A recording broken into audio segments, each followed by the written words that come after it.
जिस तरह का क्रियास और टर्मोइल क्रिएट किया पीटीआई ने, हम तैयार हैं अवाम को इस मुश्किल से निकालने के लिए और इंशाअल्लाह निकालेंगे।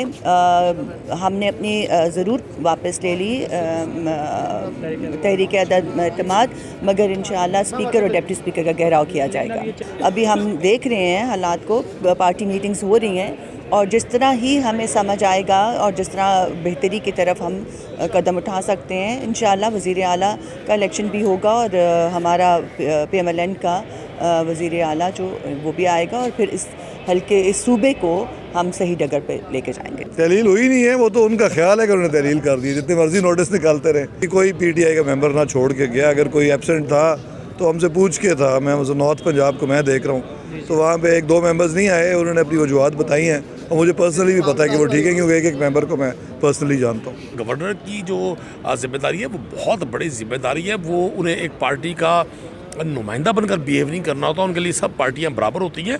स्पीकर पंजाब असम्बली को वो समन करते हैं कि जी आप असम्बली सेशन बुलाएं। Assembly session speaker Punjab assembly नहीं बुलाते। उन्होंने अपनी वो रूलिंग दी है उस पर और मुअत्तल वज़ीर आला पंजाब को कर दिया जाए तो ये 12 करोड़ लोगों के मैंडेट की तौहीन है। ये मैं समझता हूँ इस असम्बली की तौहीन है। इसकी माजी में मिसाल नहीं मिलती कि आप एक जुम्बिश कलम 48 घंटे पहले सोचते रहें और उसके बाद जब आपको कोई रास्ता ना मिले तो आप वज़ीर आला को डी नोटिफाई कर दें। ये हमेशा पहले ये कहते थे कि असम्बलियाँ जी तहलील कर दें खान साहब तो हम इलेक्शन करवा देंगे।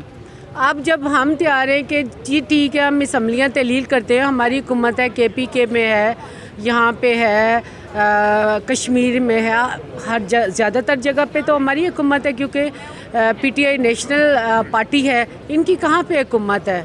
वहाँ पे इस्लामाबाद में एक छोटी सी जगह पे। और ये सिर्फ़ और सिर्फ अपने लालच में कि जो एक फेडरल के अंदर इनकी कुछ गज़ के ऊपर हुकूमत है ना, वो ना गिर जाए।